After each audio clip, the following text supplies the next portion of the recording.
Sad story muna tayo ngayong araw, Labs. Andito pa rin ako sa Jimenez, Misamis Occidental. Dito merong story ng couple na matagal na sa Maynila or balikbayan ba yun, di ko alam. Tagal na silang married couple, tapos sa tagal ng panahon na nagtatry nilang magka-baby, dito sa Jimenez nangyari na nabuntis yung babae. And it's not a unique story. Lagi ako may naririnig na itong balikbayan, itong taga Maynila, pagka-uwi ng Jimenez, dito nabuntis. Something about probinsya maybe helps the woman get pregnant. Yan na nga ang nangyari sa amin ni Charlene. Nabuntis po si Charlene noong September 21. Alam ko na ngayon kasi meron na kaming datos tungkol sa kanyang embryo.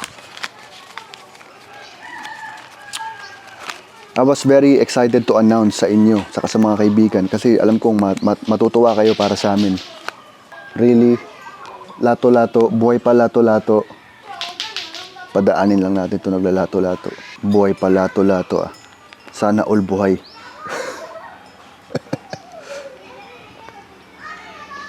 So, I know na September 21 nabuntis si Charlene because according sa sukat nung ultrasound, she was 8 weeks and 2 days. I was very excited to announce. Kaya lang kasi, awkward ang paraan ng pagkakaalam namin na buntis si Charlene. Una, matagal siyang hindi nagkakaroon. So, medyo napapaisip na kami. And then, merong dugo or yung tinatawag na spotting.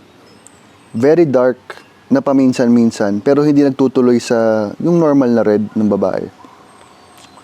So, syempre nagre-research ako. It was possible na lumang dugo yun, na umi-exit sa katawan. It was also possible na implantation bleeding or yung pag ang embryo ay nag-establish sa katawan ng babae, may kasamang dugo. Pero dapat saglit lang yun. 1 to 3 days. Ang problema dun sa spotting ni Charlene parang almost umabot ng 2 weeks almost. Pero pakunti-kunti lang. Araw-araw, parang sabi niya, ganyan lang. Gabarya lang araw-araw. Pero yung pregnancy test kit, positive. Nakakatawa pa kung paano namin nalaman na positive. Sabi ko, ito pagkabanyo mo mamaya, gamitin mo ng pregnancy test kit. Pinicturean niya. May 2 lines. Tapos sinend na siya akin sa chat. Nasa labas lang ako ng kwarto. Sabi ko, okay. May 2 lines. Ano yan? Ano ibig sabihin yan? Pabili-bili kami ng test kit. Di namin alam paano basahin. At yun nga, she was pregnant. 3 test kits pa kami. 2 years na kami kasal. Sa January, she will turn 30. So maaga pa. Hindi ito super late situation. So she was pregnant. Nandiyan ang mga symptoms.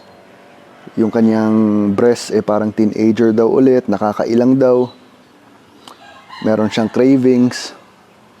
Nagiging super accurate yung kanyang pang-amoy. Yung lansa ng isda na hindi namin naamoy niya. Tas pag kami talagang sininghot namin ng ganun, tama nga si Charlene, malansa nga. The symptoms were there. I was ready. I was super excited. Sa totoo lang. Buong buhay ko, introverted ako. Not looking forward to seeing people except this one.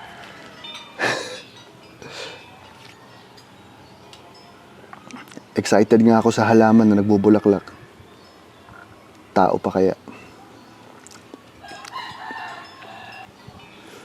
So nagpa-check up kami kasi normally hindi mo papacheck up yan kapag nag-positive lang sa pregnancy test. Kaya lang, may tanong ako about dun sa spotting.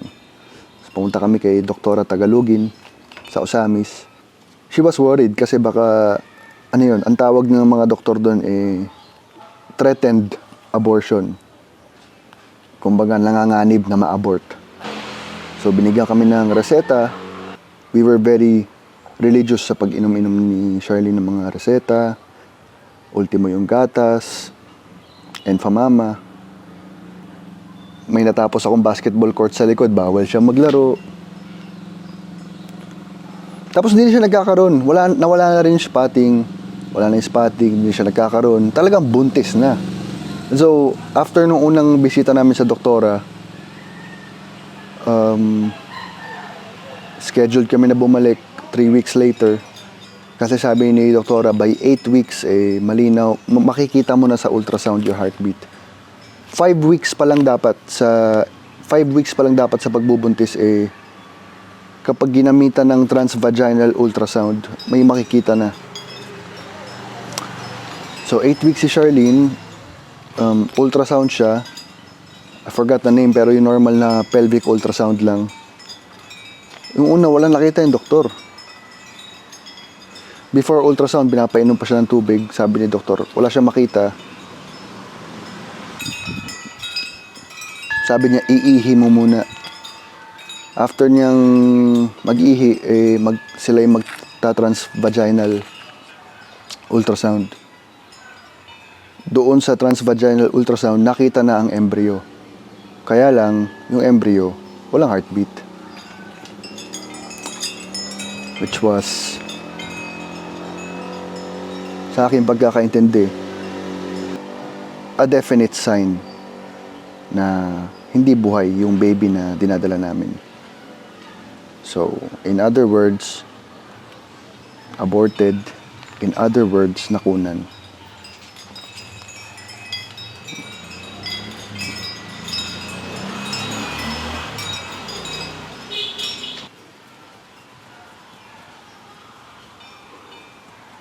So, the next step is i-klaro yung katawan ni Charlene safely.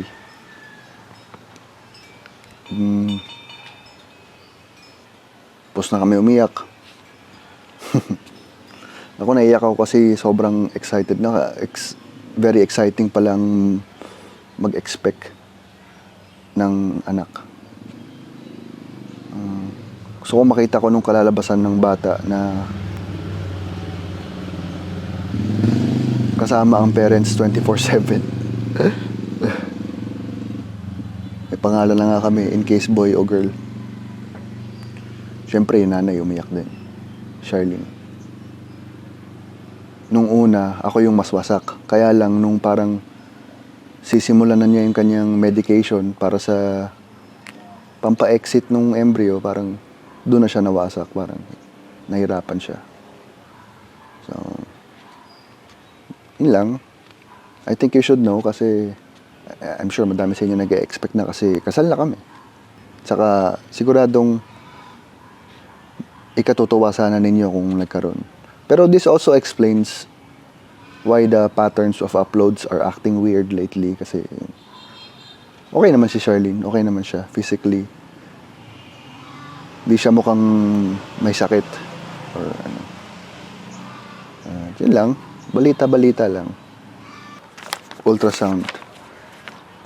It has an embryo with a CRL of 18 millimeters. Equivalent of 8 weeks, 2 days. The embryo showed no cardiac activity nor trunk movements. The rest of the study is unremarkable, so the rest was normal. Impression, missed abortion. Loves, bali-balita lang. Silver lining, the good news is nakakabuo kami ng embryo. And okay naman ang outlook sa mga sumusubok ulit after ng miscarriage. Regular uploads coming soon.